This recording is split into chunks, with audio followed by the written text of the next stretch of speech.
Aleluia, que bom ver você aqui nessa noite. Aleluia. Aleluia. Eu amo quando Deus se move com poder. Eu sou festeiro, eu gosto de pular, de dançar. Ontem estava na formatura lá da escola de ministros, estava pulando um monte, fiquei suado demais. Mas é bom festejar cada fase que o Senhor completa nas nossas vidas. Quando aprendemos a festejar, a celebrar, se alegrar o que Deus tem feito, mesmo que pareça pouco, a gente fica habilitado para a nova fase de Deus. Aleluia! E sabe que Deus tem colocado no meu coração tempo de restituição, e botou mais duas palavrinhas: tempo de restituição, tempo de restauração e tempo de colheita. Está sobre aquele que crê. E sabe que a fé ela vem pelo ouvir? A Bíblia diz que a fé ela vem pelo ouvir. Ah, pastor, eu estou sem fé. Pois ouça a palavra, que fé é gerada no coração. Amém? Eu quero que você abra comigo Amós, capítulo 9, versículo 13.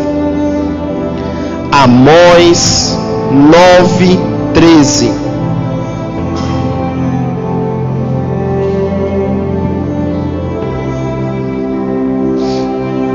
Amós 9, 13. Aqui o profeta vai dizer o seguinte. Amós 9, 13. Os dias estão chegando, afirma o Senhor, em que o que lavra seguirá logo após o que colhe, e o que pisa uvas ao que lança a semente, e os montes destilarão vinho novo e saboroso, e todas as colinas se derreterão. Aqui Amós está falando de um tempo onde há algo chamado aceleração. Nós somos uma região agrícola, entendemos bem o tempo de plantar e o tempo de colher. Mas aqui Amós, Deus está falando de um tempo onde aquele que plantou já está sendo seguido daquele que colhe. Imagina só, plantou milho hoje mesmo já está tendo que colher. Tamanha é a aceleração, tamanho o crescimento. Isso vem de encontro, gente, ao tempo de restituição e restauração. Coisas que demoraram, coisas que já eram para ter acontecido, coisas que parece que nem brotaram ainda. Deus está trazendo um crescimento para que aconteça rápido e a gente possa desfrutar. Aleluia! Deus, Ele é um Deus de restituição, de restauração. Deus, Ele reme o tempo, Ele acelera o tempo de coisas que já eram para ter acontecido, mas muitas vezes por erro nosso, por não entender o que era para fazer ou não, a gente atrapalhou a Deus. Mas quando a gente entende, Senhor, entendi que o teu caminho é esse, estou disposto a seguir, Deus traz essa remissão, essa aceleração. Amém? Vamos para Hebreus 4:1. Hebreus 4:1. Aleluia.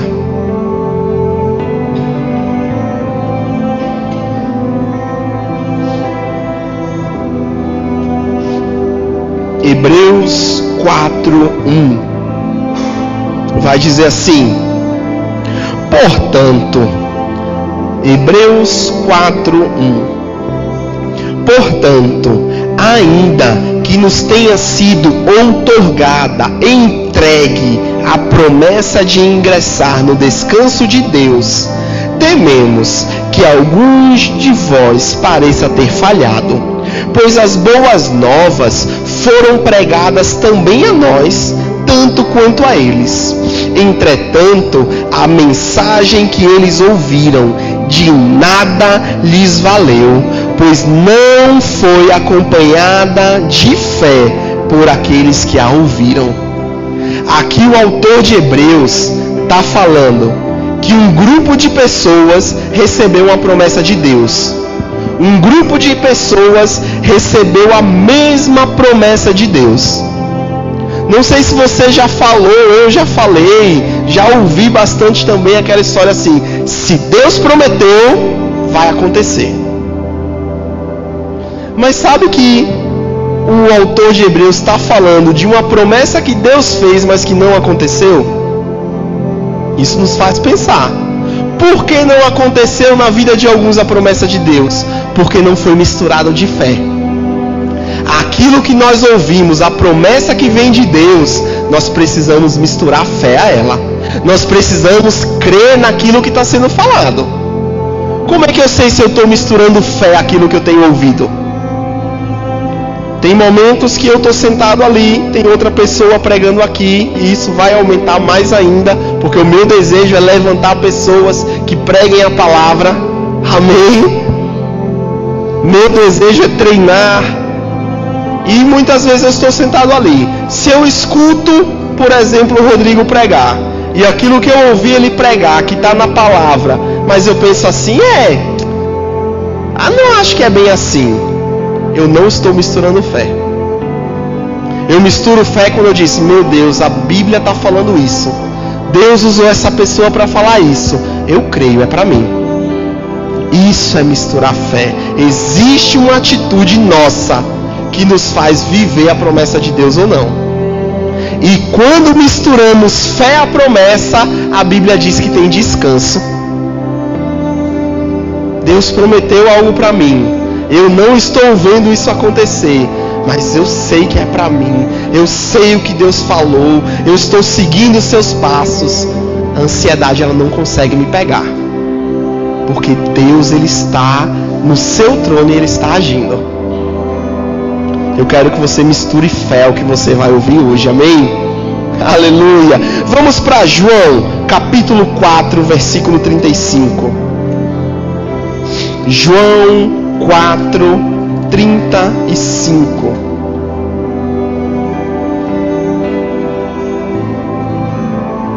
Para você entender o que é misturar fé, deixa eu te dar um exemplo.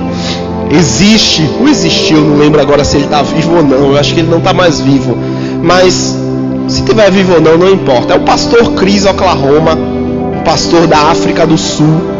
A igreja dele era gigantesca, é gigantesca. Para você ter ideia, a igreja dele tem 11 cultos no domingo. E não é uma igreja pequenininha, porque muitas vezes para levar a pessoa da porta até lá na frente eles usam um carrinho de golfe. E todos os 11 cultos ficam lotados. Mas certo momento, um amigo desse pastor Cris olhou para ele e disse assim: Pastor Cris, o que foi que mudou na sua vida? Porque eu me converti junto com você. Eu comecei a caminhada cristã junto com você. Eu sabia que Deus tinha um chamado para mim, mas eu não estou vivendo, e você está nesse nível. E o pastor Cris olhou para o amigo dele e disse: Rapaz, eu estava uma vez num culto do Benny Hinn, e o Benny Hinn falou tal coisa, e eu criei naquilo para mim. Eu peguei aquilo no coração. E aquele amigo disse: eu também estava nesse culto. Duas pessoas com chamado, duas pessoas que ouviram a mesma coisa, mas uma disse: Senhor, é para mim, eu vou viver isso. E a outra ficou: que legal. Sabe que há muito tempo atrás, logo no primeiro ano que eu estava aqui, uma pessoa que faz muito tempo que ela já não congrega mais com a gente, mas acabava o culto, ela chegava para mim e fazia assim: Parabéns, pastor, pela sua palestra. Assim, eu só pensava: misericórdia, quem disse que eu estou fazendo uma palestra? Isso aqui é a palavra de Deus que muda vidas, que transforma. Não é apenas um conhecimento, não. Nada contra palestras. Eu sou alguém que incentivo. Sei lá, você trabalha numa área e vai ter uma grande palestra com alguém muito conceituado daquela área. Vá, adquira conhecimento. É de Deus. Crente estuda. Aleluia. João 4,35 vai dizer assim. Aqui é Jesus falando. Jesus diz: Não dizeis vós, ainda há 4 meses até a colheita. Eu, porém, vos afirmo, erguei os olhos e vede os campos, pois já estão brancos para a colheita. Aqui Jesus está falando de uma colheita de almas, e eu digo para você, é chegado o tempo de colheita de almas nesse lugar. Mas onde eu quero enfatizar desse texto hoje, é que os discípulos achavam, vai demorar, e Jesus está dizendo, levante os seus olhos e veja que já chegou o tempo. Os discípulos estavam olhando naturalmente aquilo que eles podiam sentir, tocar, e Jesus estava dizendo, ei, eu já estou agindo, e aquilo que parecia que ia ser tão longe já está pronto para acontecer. Levante os olhos. Fala de uma atitude nossa, gente, de não ficar só olhando para a situação que está acontecendo, para aquilo que o diabo está fazendo, mas conseguir enxergar, Deus está agindo, mesmo que seja pela fé. Você não vê, mas você sabe, Deus está agindo. Levante os seus olhos. Eu vou falar muito sobre isso nessa noite. Levante os seus olhos.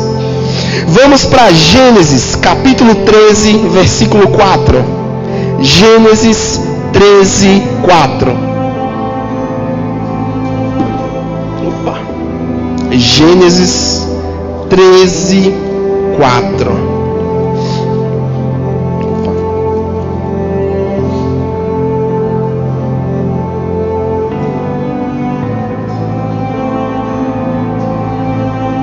No capítulo anterior, Deus ele aparece para Abraão, ele manda Abraão sair da sua terra, sair da sua parentela e ir para um lugar onde Deus ia mostrar para ele. Quando chega aqui no capítulo 13, ele já tem saído. Capítulo 13, versículo 4, diz assim, Abraão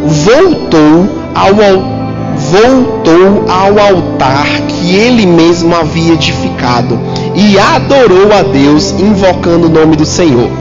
Isso é um parêntese na mensagem, mas esse versículo desde ontem saltou ao meu coração. Aqui fala de Abraão quando ele saiu do lugar onde ele estava, de Ur dos Caldeus, e foi onde Deus estava mostrando para ele.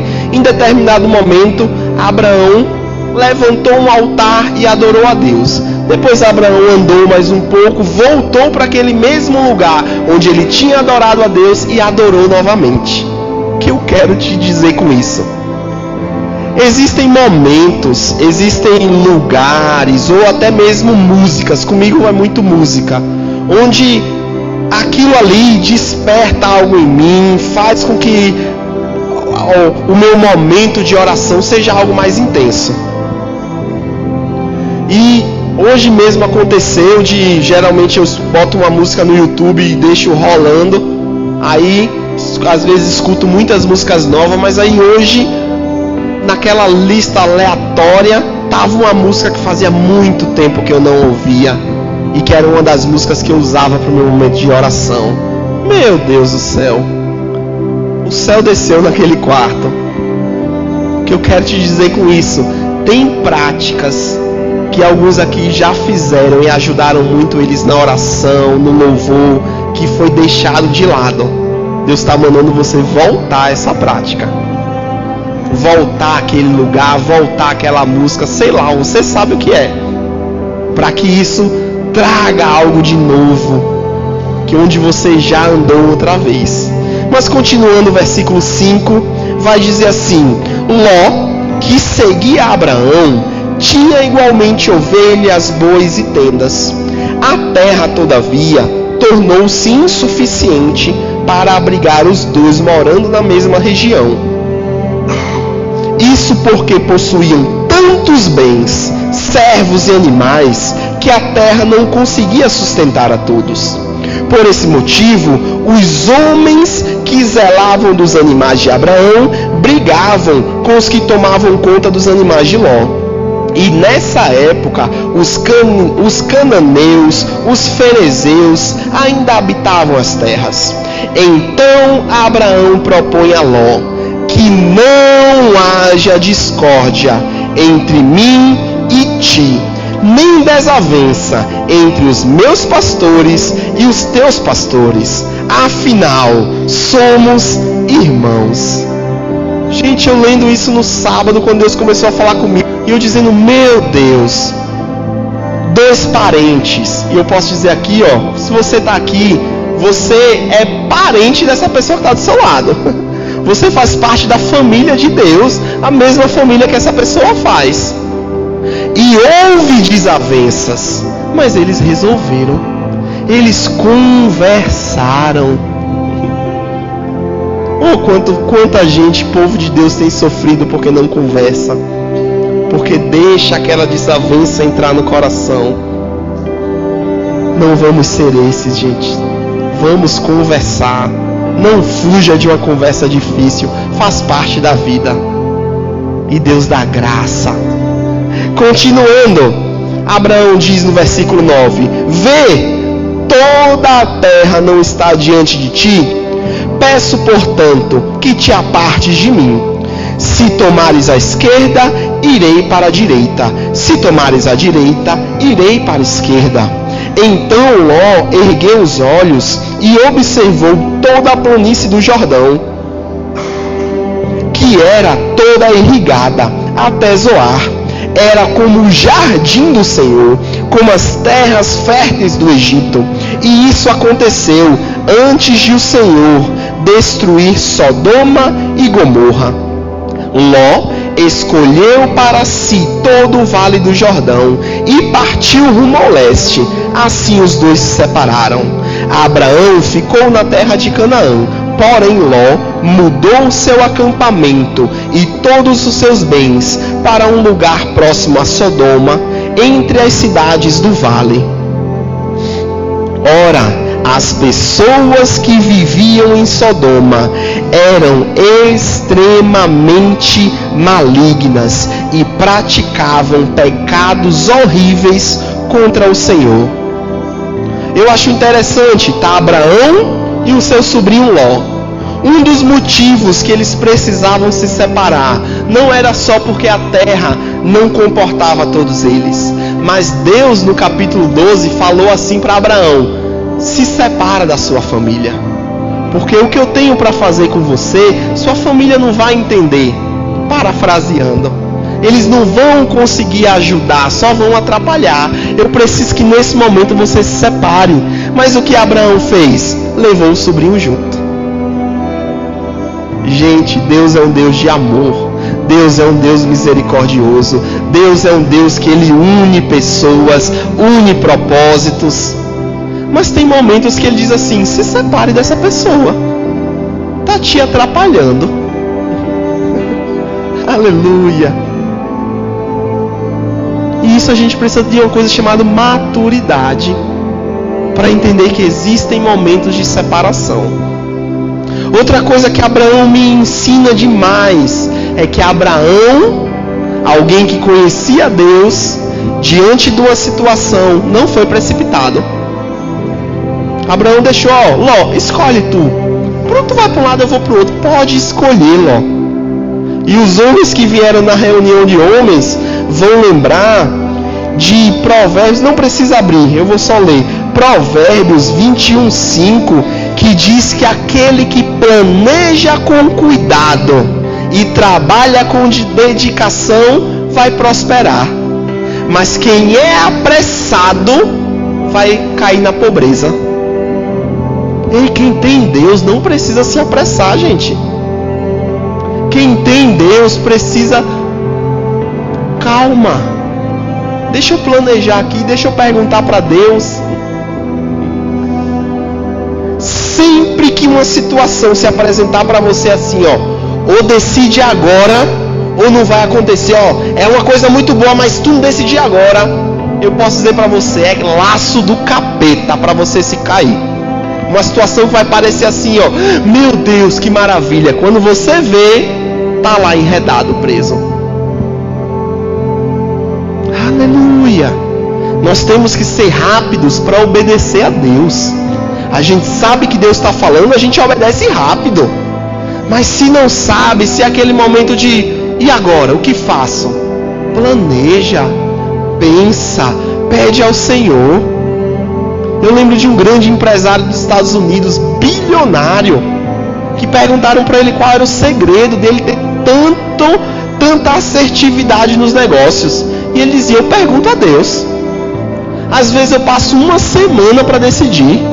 Às vezes chega alguém e diz assim: ó, esse é um investimento maravilhoso. Eu analiso assim, realmente, naturalmente é maravilhoso. Mas eu digo: eu não vou dar uma resposta sem orar pelo menos 3 dias a Deus.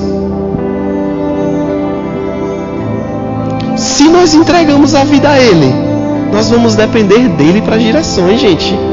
Porque é Ele que sabe, Ele já foi no nosso futuro e Ele sabe se aquilo vai dar certo ou não.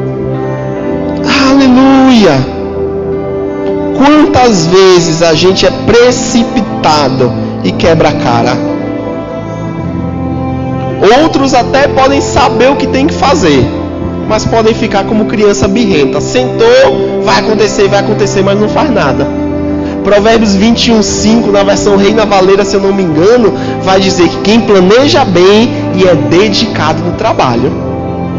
Tem o planejar bem, mas tem a dedicação no trabalho também, gente. Tem o se esmerar, tem o melhorar, tem o desejar aprender. Isso tudo faz parte. Aleluia! Sabe que quando a gente está planejando, é importante a gente se aconselhar, gente? Se aconselhar com pessoas que já deram certo. Vou dar um exemplo para você de casamento. Toda pessoa que está com problema no casamento, mas se aconselha com alguém que já está divorciado, qual você acha que vai ser a solução? Divórcio. Porque a solução para aquela pessoa foi o divórcio. Se eu estou com um problema no casamento, vou dar um exemplo, vou procurar um dono da linha de São Antenor, tem mais de 50 anos de casado, já passaram por coisa, meu Deus do céu, em dono da linha de São Antenor, meu Deus, eu vou fazer 10, e olha assim, meu Deus do céu, quanta coisa já passei, imagina 50. A gente vai procurar nos seus negócios, no seu trabalho, onde for, você procura alguém que você viu, pá, essa pessoa já trilhou o caminho e deu certo. Gente, se você faz parte dessa igreja, você tem um pastor que também pode te aconselhar. Que uma das coisas que eu mais amo é aconselhar. Só dizer assim: pastor, tem um tempinho? Tenho, arrumo. Gente, já teve gente que estava a ponto de quebrar a cara aqui, de fazer uma dívida enorme, conversou, só dei. E se você pensar assim, a pessoa, meu Deus, verdade, depois Deus agiu de uma forma, deixou tudo certo. Exemplo, uma pessoa estava a ponto de pedir demissão, porque estava com muito problema com o chefe e tudo mais. E eu olhei assim, a primeira coisa que eu perguntei para aquela pessoa fez: teu carro é quitado ou financiado? Pessoa, financiado. Tá, é financiado. Teu salário ajuda a pagar? Ajuda. Então não peça demissão agora não. Crê em Deus que pode fazer algo pela sua vida. Crê em Deus que pode dar favor com o seu chefe. E a pessoa, tá bom, pastor, não vou pedir demissão. Tava pronta para na segunda-feira pedir demissão.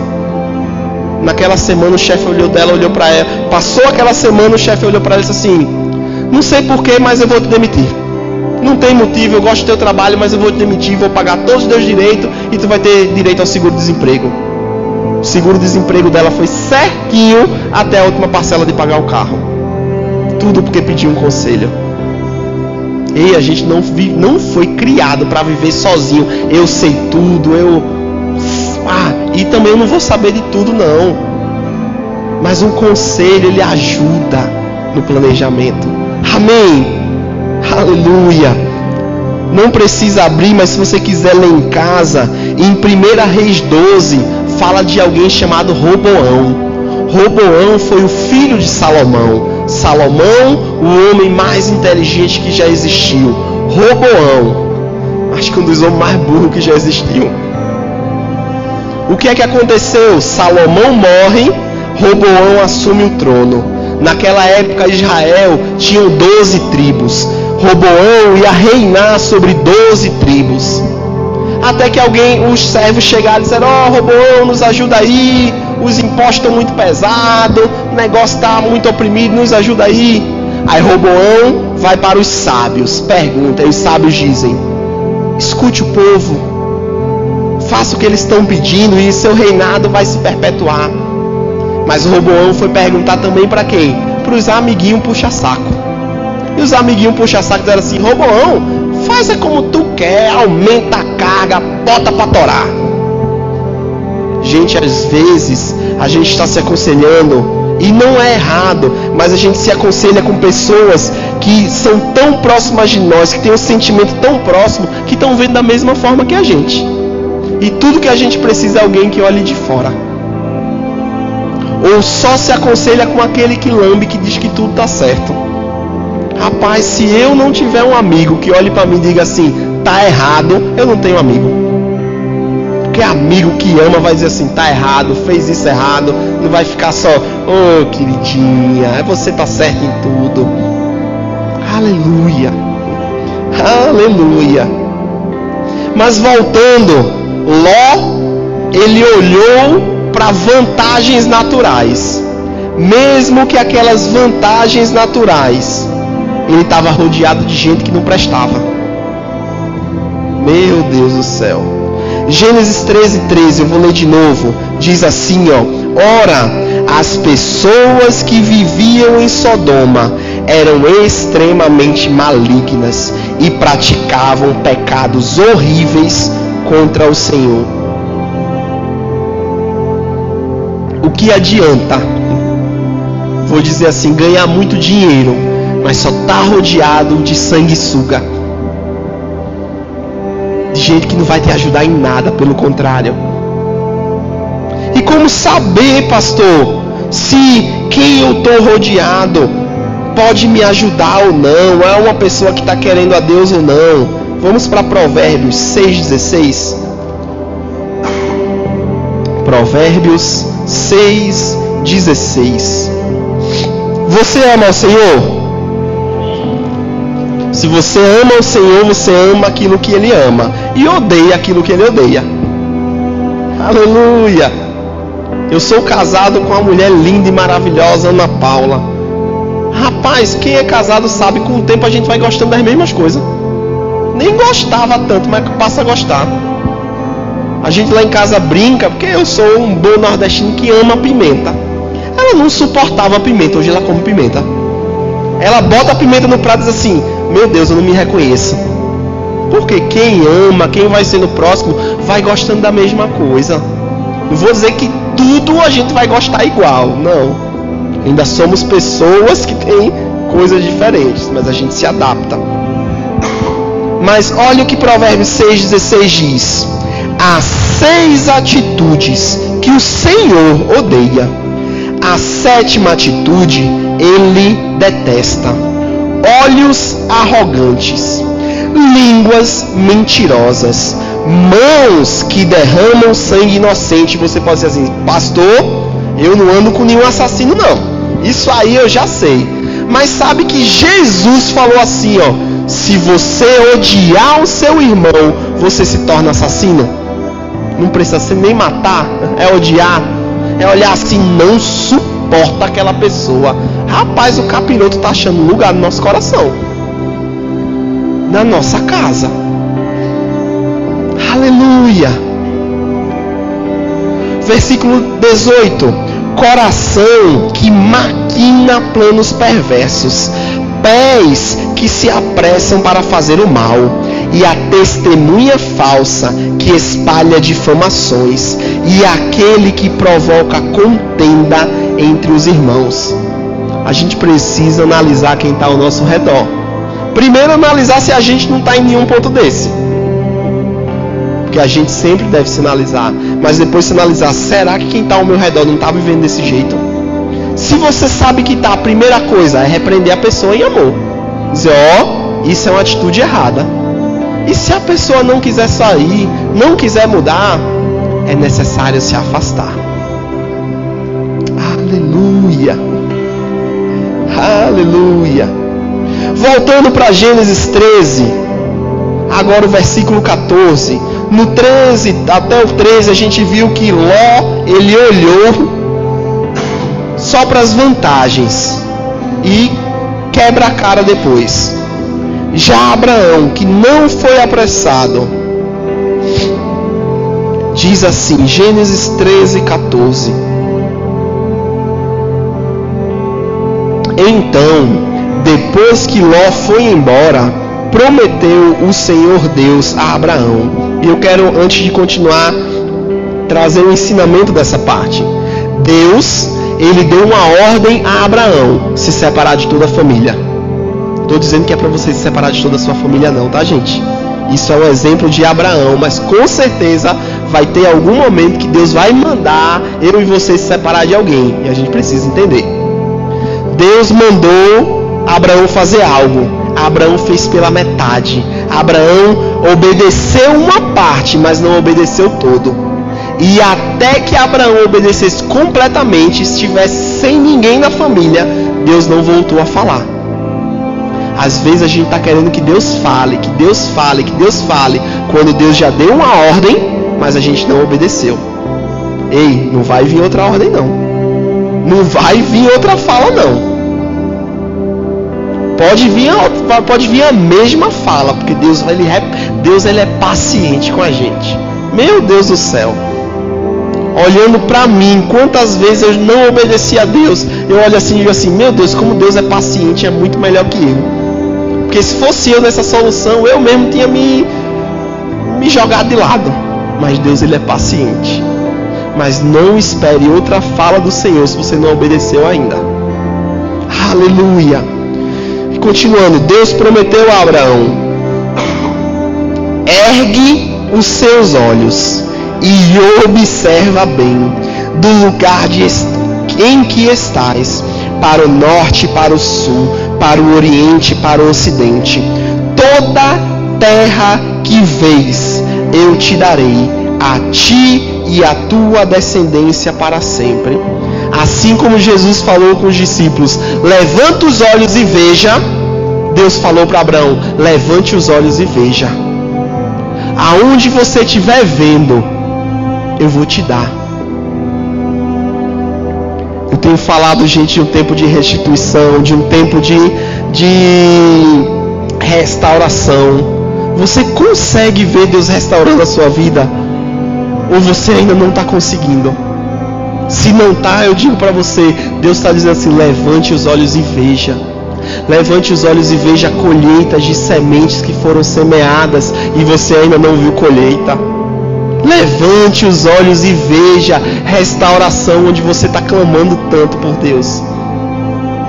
Porque aonde os nossos olhos verem, nossos pés chegarão. Agora, se a gente não vê, não vai chegar. Eu lembro de uma amiga na época de colégio. Eu venho da região onde tem faculdade federal. Então, lá as pessoas estudam da 8ª série, acho que agora é o 8º ano, a 3ª série, nono, meu Deus do céu, eu tô velho demais. Enfim, os últimos 4 anos, as pessoas estudam demais os últimos 4 anos, focados em uma prova. E quanta gente eu vi não passar, mas eu tinha uns amigos que diziam assim, eu vou passar em medicina, eu vou passar em medicina, eu vou passar em medicina. 2.000, 3.000 vagas, 3.000 pessoas para uma vaga. E a pessoa, eu vou passar. Às vezes não, geralmente não se passava de primeira, mas a pessoa estava ali, ó. Eu vou passar. Hoje, vários anos depois, essa pessoa é médica. Independente do que se levantou contra, mas os olhos estavam voltados, conseguia ver. E Deus está dizendo pra gente, levante os olhos e veja. E eu quero te perguntar, para você mesmo, você que é casado e tem filhos, claro, o que você tem visto para o seu filho? O que você tem visto para o seu filho? Quando você olha para ele, você consegue enxergar um futuro?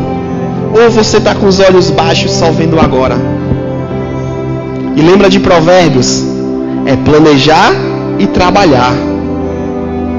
Pais, que eu me incluo nisso, estamos colocando limites e conduzindo os nossos filhos para andar no caminho?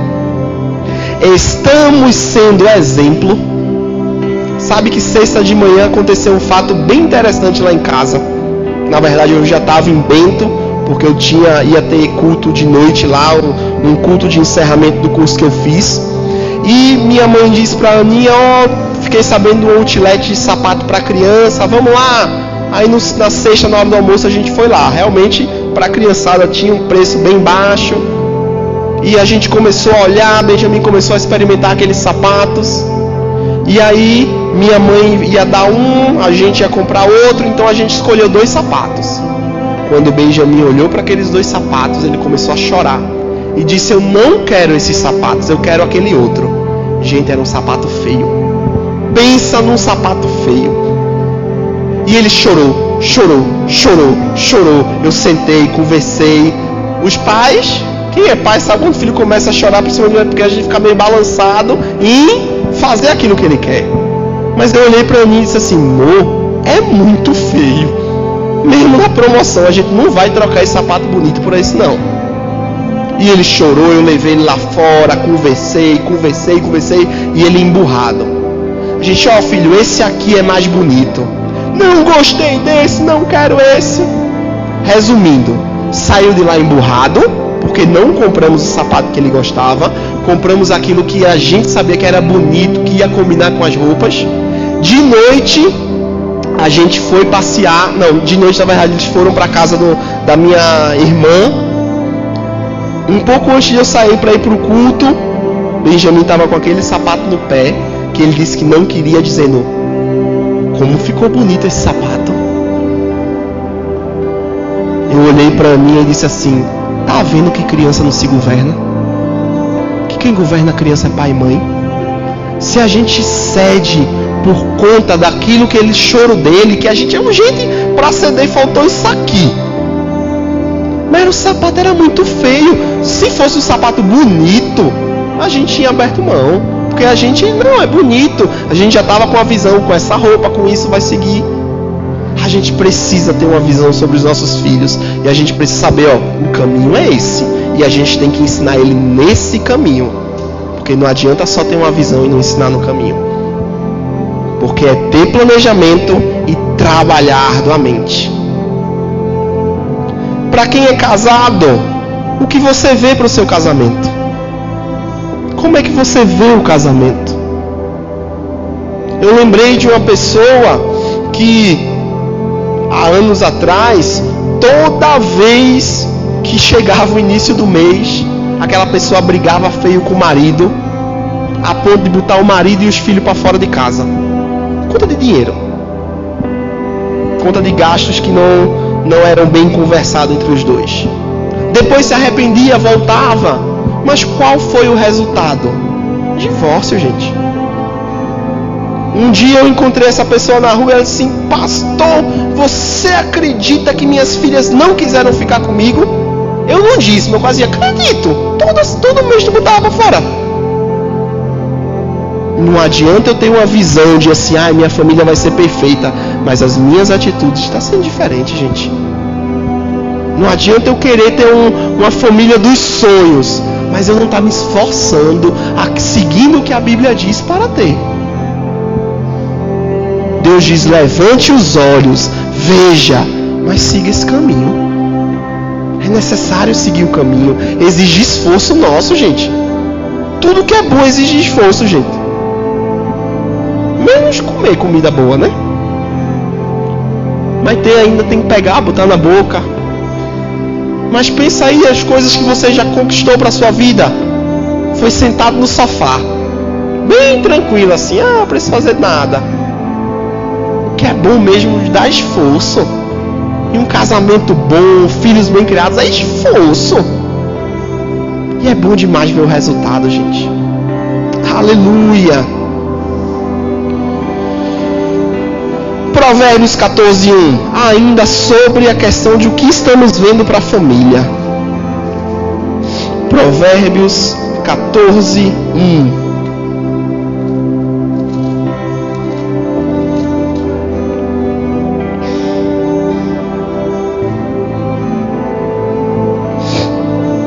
Provérbios 14:1 diz assim, a mulher sábia edifica a sua casa, mas com as próprias mãos a insensata ou a tola destrói o seu lar.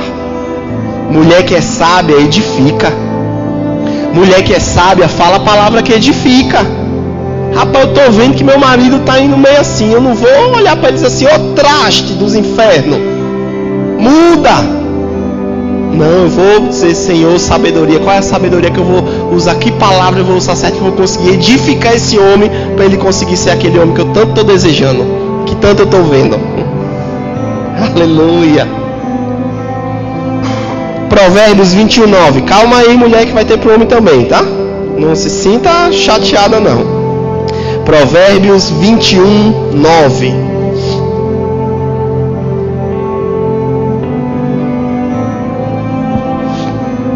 É melhor morar só no fundo de um quintal do que dentro de uma mansão com uma mulher murmuradora e briguenta. Aleluia. Rapaz, mulherada, tem que ter sabedoria para entrar em assunto delicado com o marido, tem. Mas se tem uma coisa que homem trava, é quando a mulher fica... Rapaz, a mais 99% dos homens trava. Eu mesmo travo, assim que não consigo sair do lugar. Aleluia. Mas quando você diz assim: Senhor, qual é o momento certo para falar sobre isso com meu marido? Senhor, lembrei, ó, ele gosta daquela comida, vou fazer aquele jantar. Ele vai chegar do trabalho, ele vai comer, vai estar de bucho cheio. Porque o homem fica feliz de bucho cheio. Bucho cheio assim, diz: amor, a gente precisa conversar sobre isso. Aleluia. Efésios 5:25. Ei, Deus tem pra gente família bendita do Senhor. Isso deve ser a nossa visão. Família abençoada. Uma família que dá frutos. Não família perfeita, porque perfeição não existe, gente. Todo mundo aqui tem suas falhas, seus defeitos. Em alguma área vai errar, algum momento vai errar. Mas tendo a visão, família bendita do Senhor, a gente não vai largar o osso, a gente vai ficar firme, a gente vai buscar aquilo que Deus tem pra gente. Efésios 5:25. Desculpa. Efésios 5:25. Diz assim: maridos, cada um de vós amai a vossa esposa, assim como Cristo amou a igreja e se sacrificou por ela, a fim de santificá-la, tendo-a purificado com o lavar da água por meio da palavra. Maridos, a régua é muito alta. É pra gente amar a mulher como Cristo amou a igreja. Amou, morrendo por ela, necessário. Sabe que quando a gente foi sexta-feira lá pro Outlet, eu morri por dentro. Porque, gente, coisa que eu não gosto é ficar andando para fazer compra.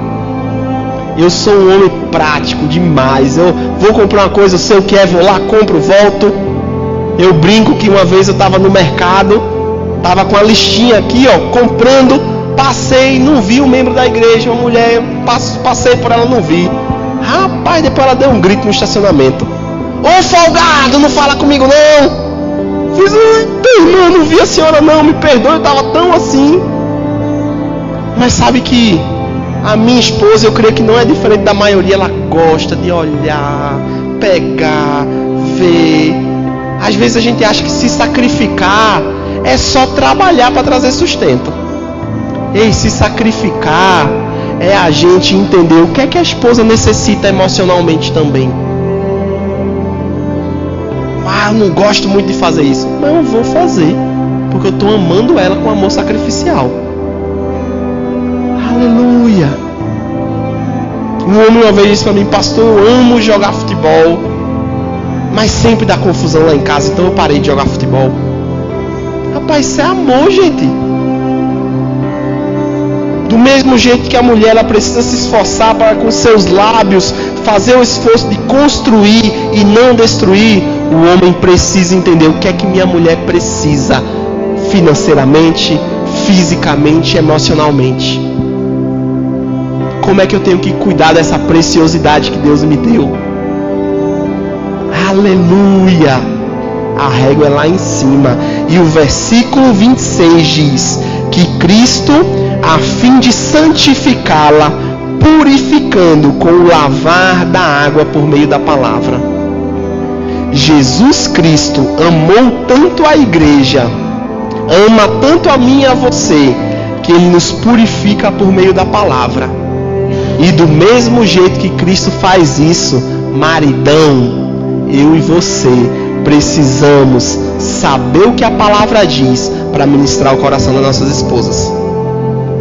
A maioria das mulheres tem a parte sentimental mais aflorada do que o homem. Vai sentir a pancada de um jeito diferente que o homem sente. A maioria dos homens sente, por dentro pode estar morrendo, mas por fora está firme. Mas sabe que a maioria das nossas esposas não é assim? Que a gente tem que aprender o que a palavra diz nessa situação para chegar com ela e dizer: meu amor, meu benzinho, amor da minha vida. A palavra de Deus diz isso.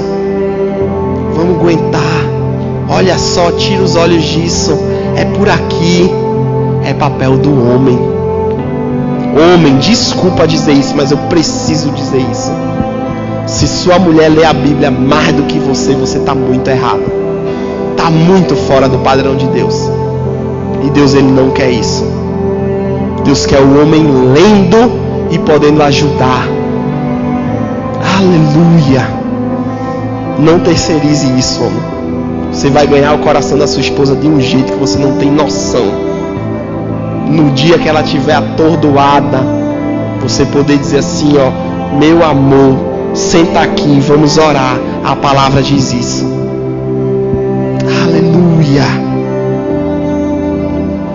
Diante de tudo isso que eu falei sobre família, trabalho, filho, casamento, pode ser que alguém esteja pensando assim: pastor, para mim lascou, não sei nem o que começar a fazer. Eu te digo, vamos sentar para conversar? Vamos sentar. O que você conversar comigo não vai sair do que a gente conversou. Eu vou poder te ajudar. Você vai conseguir enxergar. Mas não fique sozinho. Sabe o que Deus está dizendo para a gente hoje? Levante os olhos e veja o que eu preparei para você.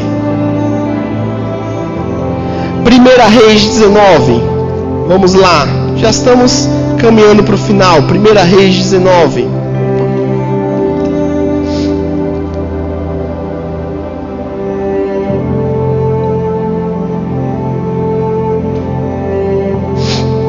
A gente vai começar por 1 Reis 19, 18. Eu vou contextualizar.